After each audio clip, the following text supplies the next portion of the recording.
The stars looked different from this part of the galaxy. Commander Vexthor stood at the viewport of his command ship, the Merciless, watching as his fleet prepared to enter the orbit of the blue planet below. His scaled fingers tapped against the polished surface of his armor, impatience growing with each passing moment. "Status report," he barked, not turning to face his crew. "All ships in formation, Commander," replied his second-in-command, Skarl. "The humans have detected our presence but have made no aggressive moves." Vexthor snorted. Of course they hadn't. According to the intelligence reports, these humans were barely space-capable. They had a handful of colonies in their immediate star system, and had only recently discovered faster-than-light travel. They were primitive by galactic standards, perfect targets for the Crimson Fangs. The job was simple: intimidate the humans into surrendering mining rights on their resource-rich planet. The Zularian Mining Consortium was paying handsomely for a quick, clean operation with minimal bloodshed, though Vexthor and his mercenaries were authorized to use whatever force they deemed necessary. "Open a channel to the planet," Vexthor ordered. "Let's introduce ourselves." The main screen flickered to life, but instead of showing panicked alien faces, a single human male appeared. He wore a dark uniform with small markings on the shoulders that Vexthor assumed indicated rank. "This is Colonel Sam Miller of the Earth Defense Force," the human said calmly. "You've entered Earth-controlled space without authorization. State your business or withdraw immediately." Vexthor was surprised by the lack of fear in the human's voice, but he quickly dismissed it as ignorance. They simply didn't understand the danger they were in.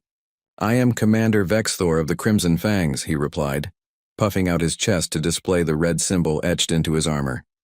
"We represent the interests of the Zularian Mining Consortium. Your planet contains resources that are valuable to more advanced civilizations. Surrender your mining rights peacefully, and we will allow you to continue your existence undisturbed." The human's expression didn't change. If anything, his eyes seemed to harden slightly. "The resources of Earth and its territories are not for sale or surrender," Miller replied. "We request that you leave our system immediately." Vexthor laughed, the sound echoing around the command bridge. His crew joined in, their various alien forms shaking with amusement. "Perhaps you misunderstand the situation," Vexthor said. "This is not a negotiation. The Crimson Fangs have subdued species far more advanced than yours. We are offering you the courtesy of surrender before we demonstrate our power." Miller's face remained frustratingly calm. "We understand perfectly, Commander. Earth does not respond to threats. This is your final warning to leave our space." The human's audacity angered Vexthor. Who did these primitives think they were? "Very well," he snarled. "A demonstration is clearly needed." He cut the transmission and turned to Skarl. "Target their moon base, the uninhabited one. Let's show them what happens when they defy the Crimson Fangs." Skarl nodded, relaying the orders to the weapons officer. Minutes later, a brilliant beam of energy shot from the Merciless, striking the small research station on Earth's moon. The structure exploded in a spectacular display, fragments scattering across the lunar surface. "Reopen the channel," Vexthor ordered, a satisfied smile on his face. Colonel Miller appeared again, his expression unchanged despite the destruction of the moon base. "That facility was automated," Miller said flatly. "No human lives were lost, but you've made your intentions clear." He paused, then added, "You have exactly 1 hour to leave our system. After that, we will respond appropriately." Vexthor couldn't believe the human's continued defiance. "You are in no position to make demands," he growled. "We have a fleet of warships. You have primitive spacecraft and limited weapons. If you resist, we will target populated areas next." Miller's response was unexpected. The human actually smiled slightly. "I understand you believe that." 1 hour, Commander." The transmission cut off. Vexthor turned to his senior officers gathered on the bridge. "They're bluffing. Prepare the next phase of the operation. We'll target their orbital defense platforms next." "Commander." One of his officers, a small gray-skinned alien named Meek, spoke up hesitantly. "Our scout ships report unusual activity throughout the system. small objects appearing from hidden locations in their asteroid belt and from beneath the ice of their outer planets. Primitive defensive measures, Vexthor dismissed. Nothing our shields can't handle. There's something else, Mick continued. I've been analyzing their communications networks and they don't seem concerned. In fact, some of their news outlets are treating our arrival as a minor inconvenience. Skarl frowned. That doesn't make sense. Most species panic when we arrive. They're just humans, Vexthor said with certainty. Probably too primitive to understand the danger or too arrogant to accept it. Either way, they'll learn soon enough. As the hour passed, Vexthor grew increasingly annoyed by the humans' lack of panic. There were no desperate pleas for mercy, no hasty evacuation attempts from their space stations, no frantic military maneuvers. Just calm, methodical activity that their sensors couldn't quite identify.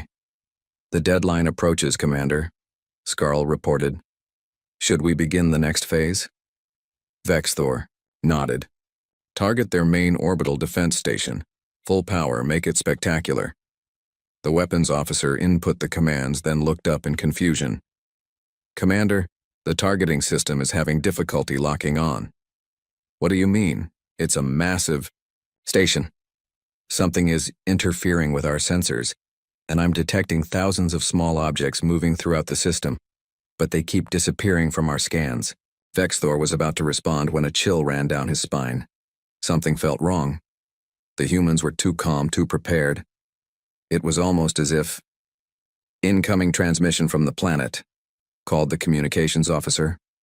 Colonel Miller appeared, again. Your hour is up, Commander. I see you've chosen to stay. Very well.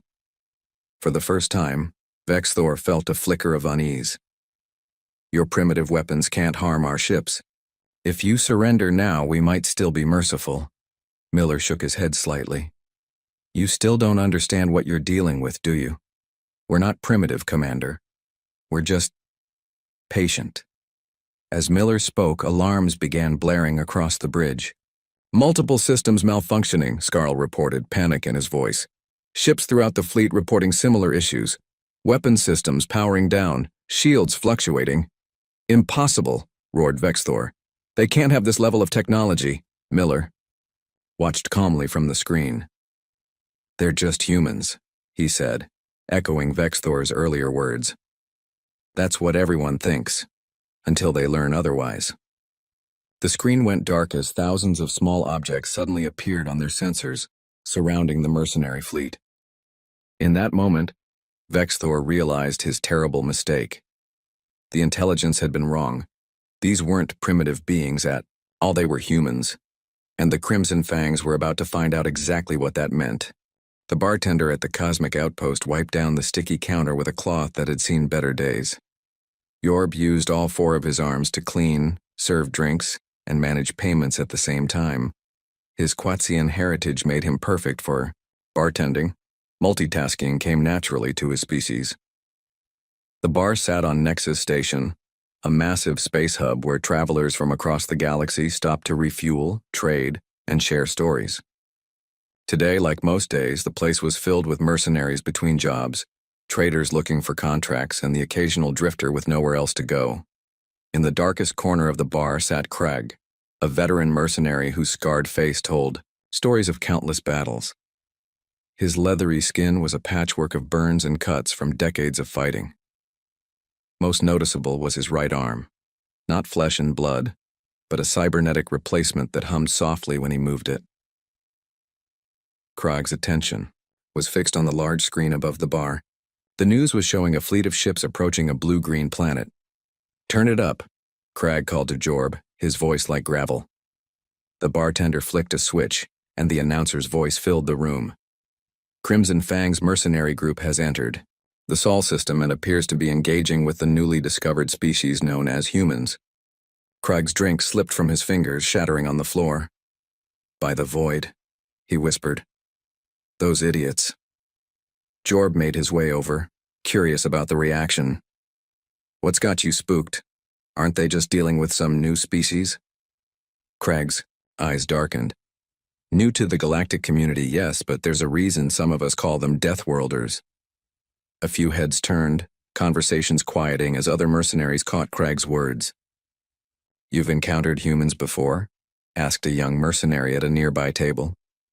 Craig nodded slowly. 50 years ago. I was with the Red Claw Company. We took a job to raid a mining colony on, what did they call it? Proxima Centauri 4. He took a deep breath, memories clearly painful. We thought it would be easy. A small colony, minimal defenses, valuable resources, in and out, no problems. Craig tapped his metal arm against the table. We were wrong. More mercenaries gathered, around now, drinks in hand, curious about the story. Even Jorb stopped working to listen. What happened? Someone asked. We landed near the main facility. Standard procedure. Show of force, demand surrender, take what we want. Krog's eyes seemed to look beyond the bar, back into the past. They had about 200 people there. Miners, engineers, some families. Not soldiers, not warriors. He took a long drink before continuing. When we announced our intentions, they asked for 1 hour to discuss. We granted it, thinking they were organizing surrender terms. Around the bar, the news continued to show the Crimson Fang's fleet surrounding Earth. Craig glanced up at it, then shook his head. 1 hour later, they contacted us again. Their response was simple. No. No, repeated Jorb. Just no. So we started our attack. That's when everything went wrong. Craig's mechanical hand clenched into a fist. They'd spent that hour preparing, not evacuating, not panicking, preparing. He gestured to his cybernetic arm. This. A human mining engineer did this. Not a soldier. A civilian with a mining laser that he'd modified in less than an hour. He wasn't even trying to kill me, just disable my weapon. Another mercenary stepped forward from the crowd. This one had an electronic patch where his left eye should be. I was at serious edge, he said. Trade convoy protection. Pirates attacked, disabled our engines. We thought we were finished until a human merchant ship arrived. The one-eyed mercenary laughed bitterly. The human captain offered to help. The pirates thought it was a joke. One small ship against their fleet. 2 hours later, half the pirate ships were dead in space and the rest were running. As if a dam had broken, stories began flowing from around the bar. A blue-skinned alien described how a human teenager had outsmarted his entire squad during what should have been a simple hostage situation. Another told of humans repurposing farming equipment into devastating weapons in minutes. The thing about humans, Craig said, loud enough to quiet the others, is that they evolved on a world that tried to kill them every day. Predators, diseases, natural disasters, you name it, they faced it. And instead of dying out, they thrived. On the screen, the news showed the Crimson Fangs destroying a moon base. The gathered mercenaries watched in silence. They don't fight, like other species, Craig continued. Most races develop specific tactics, predictable responses. Humans, they improvise, they adapt, they use your own strength against you. Jorb looked concerned. But the Crimson Fangs have modern weapons, shielded ships. Surely that counts for something? Craig laughed, a sound without humor. You think humans haven't been preparing for this moment? From the day they realized they weren't alone in the universe, they've been getting ready. A younger mercenary scoffed. For what? War? For anything, Craig replied grimly. It's in their nature. Their history is an endless cycle of conflict and innovation. Each war more terrible than the last, each peace bringing new technologies. He pointed to the screen with his cybernetic finger. Look at them. They're not panicking. That's not the reaction of a species about to be conquered. On the screen, humans could be seen going about their business in Earth cities, seemingly unconcerned about the alien fleet above them. If I were Vexthor, Craig said, I'd turn around and leave right now. But the consortium is paying them well, argued another mercenary. And humans are just humans. Craig stood up, towering over the others. Let me tell you what we learned 50 years ago. Humans don't just fight to win. They fight to make sure you never want to fight them again. The bar fell silent. On the screen, the news showed a countdown timer apparently tracking some kind of ultimatum. They've given Vexathor a deadline, Craig noted. That's not good. Why not? Asked the young mercenary. It gives him time to plan his attack. Craig shook his head. No. It gives the humans time to prepare their response, and when humans prepare... He trailed off, looking at his mechanical arm. Every mercenary in the bar turned back to the screen, watching as the timer ticked down. Nobody said it, but they were all thinking the same thing. The Crimson Fangs had no idea what they were in for. Humans have a saying, Craig said quietly. God have mercy on my enemies, because I won't. I've seen what they can do with mining, equipment, and farming tools. I can only imagine what they can do with actual weapons.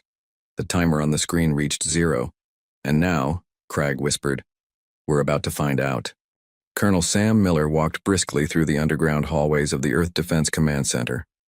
The massive complex, built beneath the Rocky Mountains, housed humanity's primary defensive operations. His footsteps echoed off the steel and concrete walls as he made his way to the war room. The heavy security doors slid open as he approached. Inside, 4 people sat around a large table, their faces lit by the glow of holographic displays showing the alien fleet in orbit. The Crimson Fangs have destroyed our automated station on Phobos, Miller reported as he took his seat. All 17 AI units were lost, no human casualties. General Kate Williams nodded. She was a tall woman with short gray hair and eyes that had seen numerous conflicts. They've made their choice, deploy the Ghost Fleet. Admiral John Rivera, head of Earth Space Forces, pressed his palm against a scanner on the table. Authorization confirmed. Ghost Fleet activating now. Across the solar system, hidden vessels began to power up. Some emerged from asteroid fields where they had been disguised as ordinary space rocks. Others rose from beneath the icy crusts of distant moons. A few detached from the underside of larger commercial ships. These were the Ghost Fleet vessels. Ships specifically designed for asymmetric warfare against technologically superior opponents. Each was smaller than the mercenary vessels, but packed with countermeasures and experimental weapon systems that had never been deployed in actual combat. Swarm protocol is also ready, said Rivera. Awaiting your command. General Williams looked to the others at the table. Opinions? Dr. Alan Murphy, chief scientist of the Earth Defense Force, adjusted his glasses. The Crimson Fangs ships use a standard galactic design. Their shield systems will be vulnerable to our phase disruptors. However, I recommend the swarm protocol first. Let's test their point defense systems before committing the Ghost Fleet to direct engagement. Intelligence Director Olivia Peterson tapped on her screen, bringing up detailed scans of the mercenary vessels. Agreed. Their communications are still operating on expected frequencies. Babel defense is primed and ready to disrupt their coordination. Miller studied the holographic display of Vexthor's flagship. They're preparing to target our orbital defense platforms next. Typical mercenary tactics. Eliminate defensive capabilities, then threaten civilian targets. Williams made her decision. Admiral Rivera, initiate swarm protocol. Dr. Murphy, prepare Babel defense but hold until my command. Director Peterson, continue monitoring their communications for any change in strategy. Rivera nodded and spoke into his communicator. All stations, this is Admiral Rivera. Initiate swarm protocol, authorization code Echo 9 Delta 7. From launch sites across Earth's surface, thousands of specialized drones were deployed. Each was no bigger than a coffee mug, but carried precision-cutting lasers designed to disable rather than destroy. They shot upward through the atmosphere, their small size making them nearly impossible to detect. Swarm units will reach the mercenary fleet in approximately 12 minutes, Rivera reported. Director Peterson suddenly straightened in her chair. General, we're picking up interesting chatter from across the galaxy. It seems our visitors have quite a reputation, but... She paused, a smile forming on her face. So do we. She transferred data to the main display. Our intelligence network has intercepted conversations from at least 6 different locations. Apparently, some mercenary groups have encountered humans before. Miller leaned forward. And they're concerned for their comrades? Not exactly, Peterson replied. They're placing bets on how long the Crimson Fangs will last against us. A rare smile crossed General Williams's face. Perhaps we should put on a good show, then. The room's atmosphere shifted slightly. None of them took pleasure in violence, but there was satisfaction in knowing humanity's reputation served as a deterrent. Swarm units approaching mercenary fleet, reported Admiral Rivera. Babel defense ready to deploy on your command. Williams nodded. Initiate Babel defense. Let's see how they handle confusion in their ranks. Dr. Murphy activated his system. Babel defense deployed. We're now intercepting and modifying their internal communications. On the main display, they watched as the mercenary fleet began to show signs of disorder. Ships that had been in perfect formation started to drift out of alignment. Some appeared to be changing course randomly. What exactly are they hearing? Asked Miller. Murphy adjusted his glasses again. Various things. Some are receiving false orders. Others are picking up what sounds like human laughter, mixed with their legitimate communications. A few are getting what they'll interpret as system warnings. Peterson added, We've also inserted the sound of children playing into their emergency channels. Psychological warfare. Nothing creates unease quite like hearing children laugh when you're expecting urgent messages. The mercenaries' confusion was evident as their formation continued to deteriorate. Then the first wave of swarm drones reached their targets.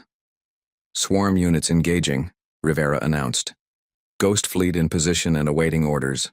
On the display, they watched as the tiny drones attached themselves to the mercenary ships. With surgical precision, they began cutting through external weapon systems and communication arrays. They're trying to target the drones, Murphy observed. But their weapons are designed for larger threats. It's like trying to swat flies with a sledgehammer. 3 of the mercenary ships suddenly went dark, their power systems disabled by coordinated drone attacks. Should we hail them? Asked Miller. Offer them another chance to withdraw? Williams considered this. Not yet. Let them experience a taste of what happens when you underestimate humanity. Admiral Rivera, move the Ghost fleet into visual range but maintain defensive posture.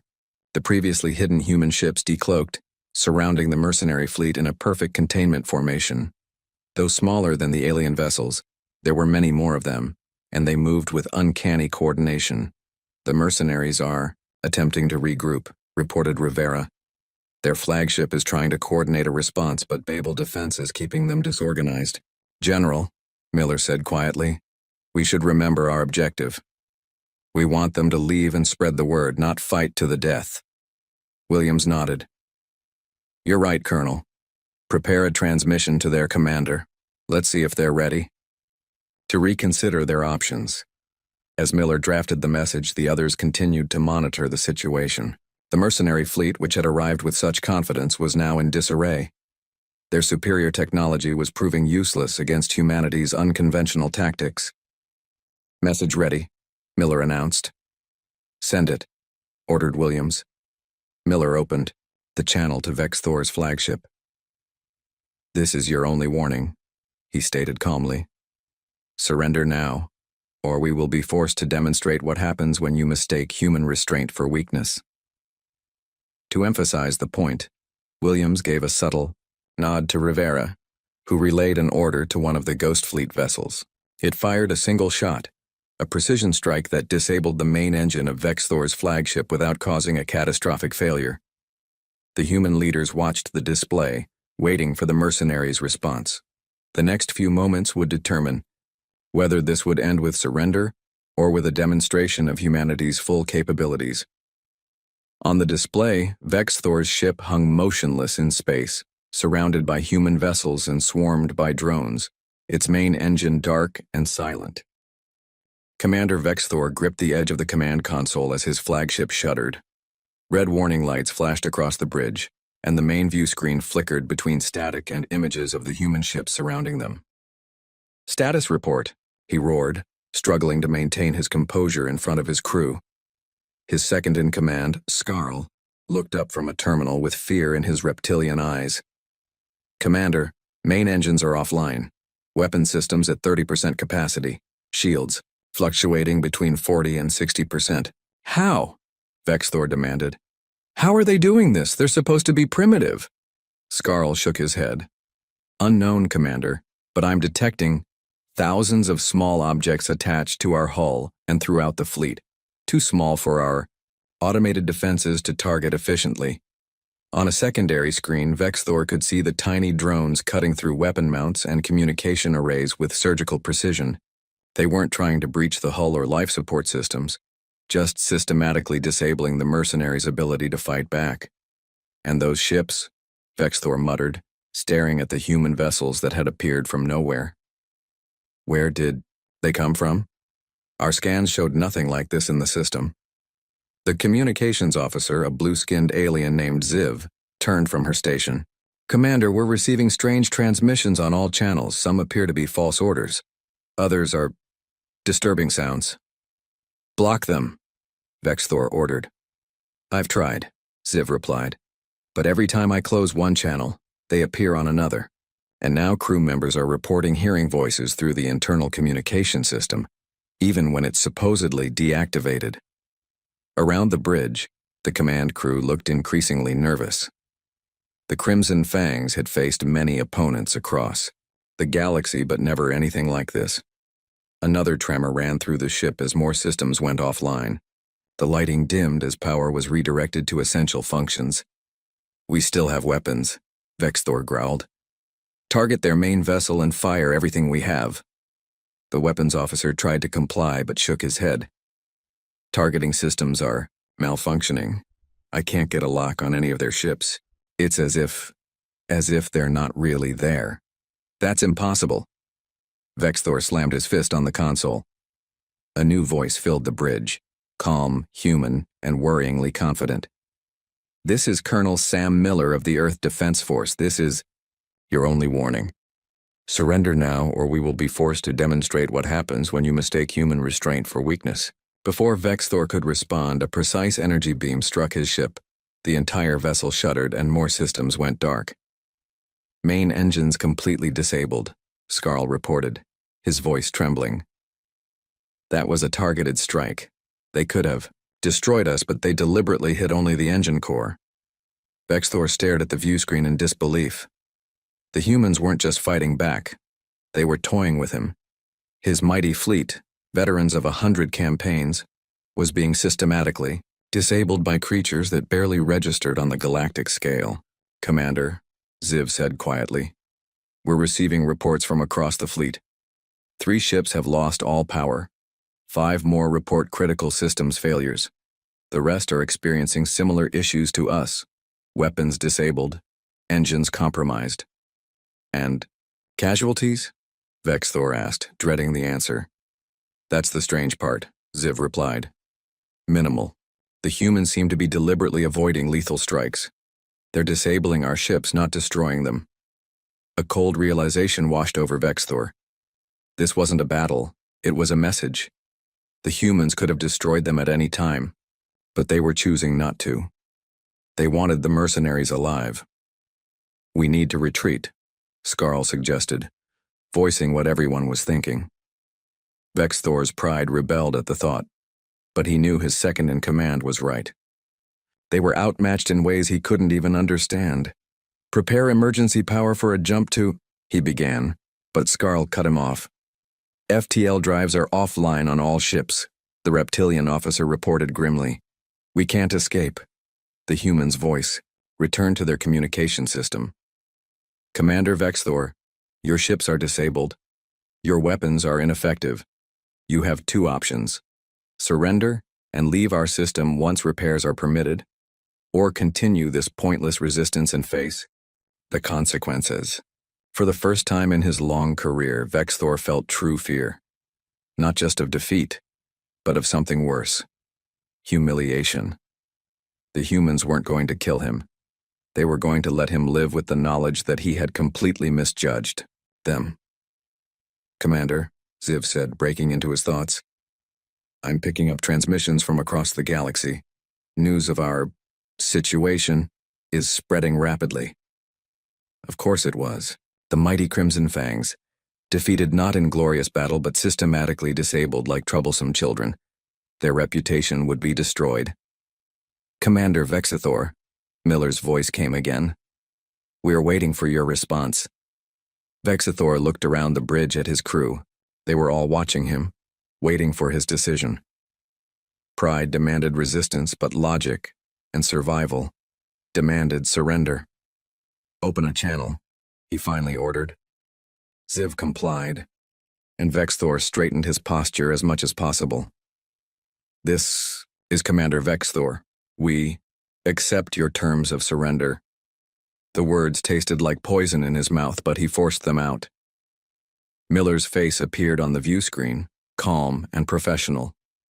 Wise choice, Commander. Power down all remaining weapon systems. Our repair teams will approach your vessels shortly. They will restore minimal function to your life support and basic operations. Once they confirm all weapon systems are permanently disabled, you will be permitted to leave our system. And if we refuse these repair teams? Vexthor asked, attempting to maintain some dignity. Miller's expression didn't change. Then you'll remain exactly where you are until you reconsider. The choice is yours. As the transmission ended, Vexthor sank into his command chair. Around him, his once proud bridge crew looked defeated and confused. How did this happen? Skarl asked quietly. Our intelligence said they were barely space-capable. Our intelligence was wrong, Vexthor replied bitterly. They led us believe they were primitive. They wanted us to underestimate them. Through the view screen, he watched as small human shuttles approached his disabled fleet. The repair teams Miller had mentioned, no doubt. What do we do now, Commander? Ziv asked. Vexthor's claws dug into the armrest of his chair. We comply. We leave. And then we make sure every mercenary group in the galaxy knows the truth about humans. And what truth is that? Skarl asked. Vexthor stared at the approaching human shuttles, the tiny drones still attached to his ship's hull and the ghost-like vessels surrounding his once mighty fleet. That they are not what they appear to be, he said softly. That they are the most dangerous species we have ever encountered. As the human repair teams boarded his ship, Vexthor realized that his defeat today would become legend. Not because he had lost, but because of who had defeated him. Not advanced aliens with superior technology, but humans. Just humans. And somehow, that made it infinitely worse. 3 months later, Crag sat in his usual dark corner at the cosmic outpost on Nexus Station. The bar was busier than usual. News had spread across the galaxy about the humans' formal recognition by the Galactic Council, and everyone wanted to discuss it. On the large screen above the bar, the council session was being broadcast live. Representatives from hundreds of species were gathered in the massive chamber. At the center stood 3 humans, Colonel Sam Miller, now Ambassador Miller, along with General Kate Williams and Admiral John Rivera. Jorb, the 4-armed bartender, set a fresh drink in front of Crag. Your prediction was right, he said. The Crimson Fangs didn't stand a chance. Crag grunted in acknowledgement but said nothing. His attention was fixed on someone approaching his table, a sight he never expected to see. Commander Vexthor, once the proud leader of the Crimson Fangs, now walked with a noticeable limp. Where his left eye had been, there was now a basic prosthetic that glowed faintly in the dim bar. His once gleaming armor was replaced with simple civilian clothes. May I join you? Vexthor asked, his voice lacking the arrogance it once carried. Krog gestured to the empty chair across from him, and the former mercenary commander sat down heavily. I heard you were on Nexus, Vexthor said. I wanted to meet the mercenary who actually survived an encounter with humans. Krog studied the fallen. Commander, you survived too. Vexthor laughed bitterly. Did I? They let most of us live, yes, but not without changes. What happened? Crag asked, genuinely curious. After we surrendered, they repaired our ships as promised, just enough to leave their system. Vexthor's hand went to his artificial eye. I lost this during the initial engagement, one of their drones. My own fault for trying to remove it personally. He took a deep breath before continuing. But before they let us go, They brought us to their planet. Said they wanted to ensure we wouldn't cause trouble in the future. Jorb had drifted closer, openly eavesdropping now. What did they do to you? Vexthor's voice dropped to a whisper. They modified our neural implants, standard mercenary equipment, used for tactical information and communication. But the humans, they reprogrammed them. Reprogrammed how? Crag leaned forward. Now, whenever we consider attacking humans or their allies, we experience our worst memories and fears simultaneously. Vexthor shuddered visibly. They said it was more efficient than killing us, that we'd serve as warnings. The bar had gone quiet as others listened to Vexthor's story. On the screen, Ambassador Miller was addressing the Galactic Council, his voice carrying through the bar. Earth and its colonies seek peaceful relations with all species, Miller was saying. We ask only for recognition of our sovereign territory and the right to develop without interference. A young mercenary at a nearby table scoffed loudly.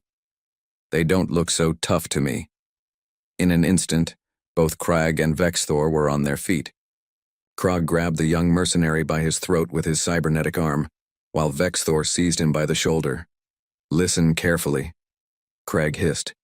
They survived on a death world with predators that would make your blood freeze. They developed spaceflight while still fighting wars among themselves. Their entertainment involved simulating danger for fun. Vexthor leaned in closer, his artificial eye glowing brighter with emotion. I watched them disable my flagship by hacking into systems we thought were impenetrable.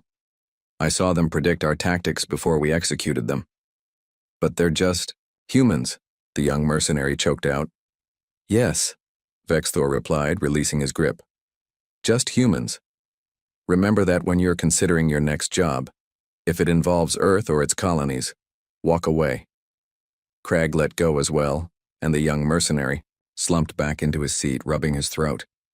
On the screen, the Galactic Council proceedings continued. A council elder was speaking now. In light of the peaceful resolution of the incident with the mercenary group, known as the Crimson Fangs, and acknowledging humanity's technological achievements, the Council formally recognizes Earth and its colonies as a sovereign territory with protected status. Cheers erupted from the human delegation, while the rest of the council chamber remained respectfully quiet. Protected status, Jorb mused as he returned to his bar. That's rare for a new species. It's not about being new, Crag said. It's about being respected or feared. Vexthor nodded in agreement. The council isn't protecting humans from us. They're protecting us from humans.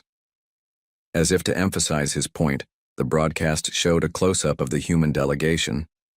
They looked ordinary compared to the exotic alien species surrounding them. No scales, no extra limbs, no unusual features. Just humans. You know what the most frightening part was? Vexthor said quietly. After they disabled our ships, their scientists came aboard. They examined our technology with such curiosity. One of them told me they'd never seen our type of FTL drive before, but within hours they understood how it worked better than I did. They adapt, Crag said simply. It's what makes them dangerous. The young mercenary, still rubbing his throat, looked confused. If they're so dangerous, why didn't they just destroy the Crimson Fangs? Why let you live? Vexthor's artificial eye dimmed slightly. Their leader, Miller, explained it to me. He said, a dead enemy might be forgotten. A living one who tells your story is much more valuable. Around the bar, conversations resumed, but there was a new undercurrent to them. The story of the Crimson Fang's defeat was already well known, but hearing it directly from their commander gave it new weight. What will you do now? Crag asked Vexthor. Spread the word, the former commander replied. Make sure everyone understands what humans really are. He gestured to his cybernetic eye. I can't fight anymore, not just because of this, but because of what they put in our heads. But I can talk. Crag nodded. Good. The galaxy needs to know. On the screen, the human delegation was leaving the council chamber, their formal recognition complete. Ambassador Miller paused at the exit and looked directly at the camera, almost as if he could see into the cosmic outpost. They're watching, Vexthor whispered. Always watching and learning. As Miller disappeared from view, Yorb turned down the volume on the broadcast. "Well," the bartender said, trying to lighten the mood, "at least they seem peaceful.